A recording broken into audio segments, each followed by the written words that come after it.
მადლობა ჩართვისთვის.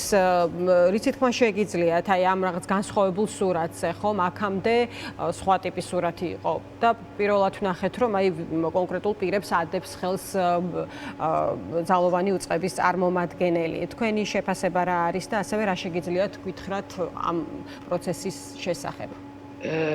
ჩემთვისაც ეს მოულოდნელი იყო აბსოლუტურად. რომელ ექსპერტიზაზე ლაპარაკობს, რომელ ვიდეოებზე ლაპარაკობს, რაც გაუგებარია, ეს არის ჩვეულებრივი ისევ ცრუ მოწმე მოყვანილი, რომელმაც გადაწყვიტა, რომ კონკრეტულად ხელი უნდა დაადოს რამდენიმე პატიმარს. არ ვიცი, მე არ მჯერა არც ერთი სიტყვის ეს სასამართლო არ არის, ამას სამართალთან არაფერი საერთო არ აქვს.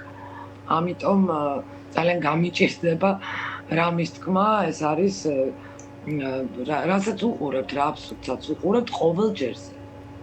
კაპიტოლიკა, ეს საკითხი ძალიან ხაზგასმული იყო, ხო? აი ისევ ამ მოწმის ჩვენებას რომ მივუბრუნდეთ და ამ სიახლეს, რომლის შეთავაზებაც მოხდა დღევანდელ პროცესზე, ძალიან თვალსაჩინო იყო და ჩვენც ხშირად ვლაპარაკობდით დაცვის მხარე, უფლების დამცველები, რომ ვერავინ ამბობდა კონკრეტულად, ვინ იყო ამ პროცესის უკან, ხო? როგორიც არის საგნების როლა თუ ასე შემდეგ სხვადასხვა დაზიანებების მიყენება.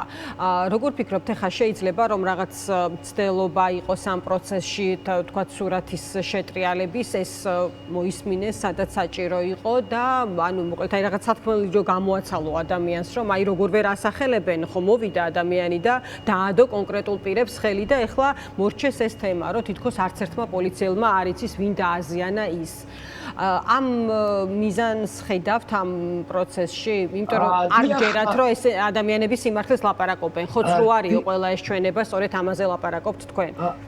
დიახ, მე ველოდებოდი სხვათა შორის ამას, იმიტომ რომ რაღაც მართლა ცირკს დაემსგავსა, მოყავდათ ეს ცრუ პოლიციელები, ვერც ერთი ხელს ვერ ადებდა, ნამდვილი აბსურდი იყო და ეთყობა ეხლა გადაწყვიტეს, რომ სხვანაირად მოატრიალონ საქმე და უკვე დაადონ ხელი და აი დამნაშავეები არიან, იმან ესქნა, ამან ისქნა, რაღაცა აბსურდულ ვიდეოებს, სად არის ეს ექსპერტიზა, კაცმა არ იცის, ბოდვები, ჩვეულებრივი ბოდვები და მე ისევ შემდეგ სასამართლოებზეც ველოდები, რომ ალბათ დაიწყება უკვე ხელის დადება და გამტყუნება.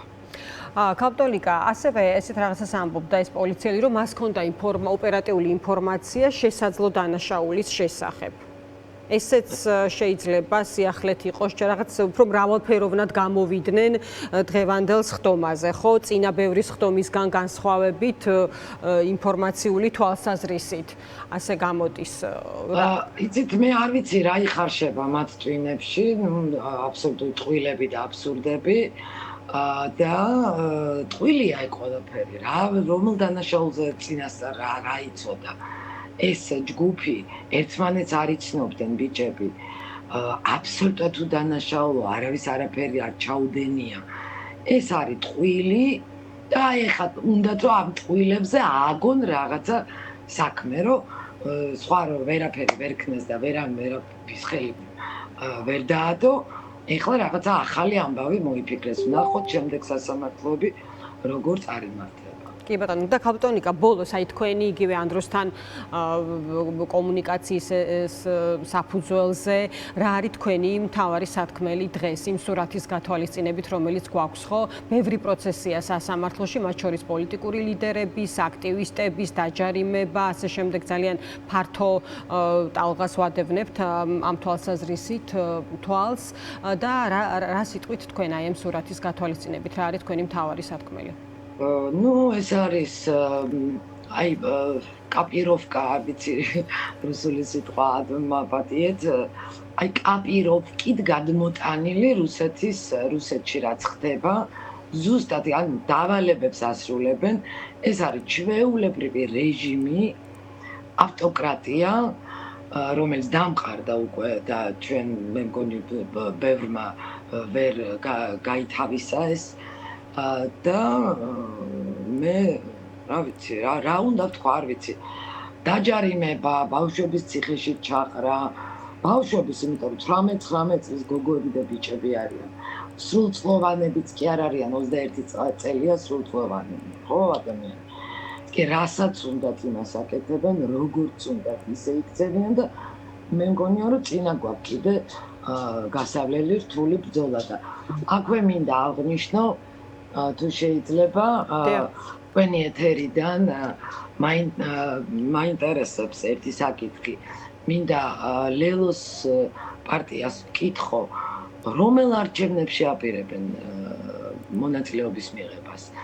არალეგიტიმური ხელისუფლების ჩვენი შვილები ყრიან, აი ამ სიტყვას ვიხმარდი, ციხეში უდანაშაულოდ 60 პატიმარი ყავს, ასევე პოლიტიკოსები არიან ციხეებში და ვის უნდა შეყვან ამ არჩევნებში. ჩვენ გვაქვს უკვე მიშელის მაგალითი, როდესაც პარლამენტში შევიდნენ და იქ ვერაფერი ვერ გააკეთეს.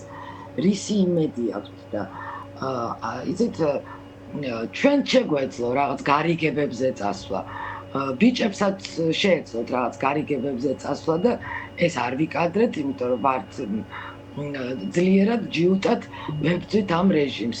ამიტომ ძალიან ბევრი შეკითხვა გვაქვს პარტია ლელოსთან და მე ჩემი ინიციატივით და ყველა პატიმრის ოჯახის წევრების სახელით ვამბობ, რომ ეს ჩვენთვის არის აბსოლუტურად მიუღებელი. გარდა იმისა, რომ თვითონ პოლიტიკურ ხარაკირს გაიკეთებენ, ეს არის დღეს ღალატის ტოლფასი და ვითხოვთ, მშობლები ვითხოვთ შეხვედრას მამუკა ხაზარაძესთან, ბადრი ჯაფარიძესთან, არც წარმომადგენლებთან, მხოლოდ მამუკასთან და ბადრისთან თუ შეიძლება რომ ეს თხოვნა შეგვისრულონ და შეხვდნენ პატიმრების ოჯახის წევრებს. დიდი მადლობა კაპიტან ლიკა, საჯაროა თქვენი მიმართვა და დარწმუნებული ვარ არ დარჩება პასუხის გარეშე. დაგემშვიდობებით ლიკა გუნცაძე.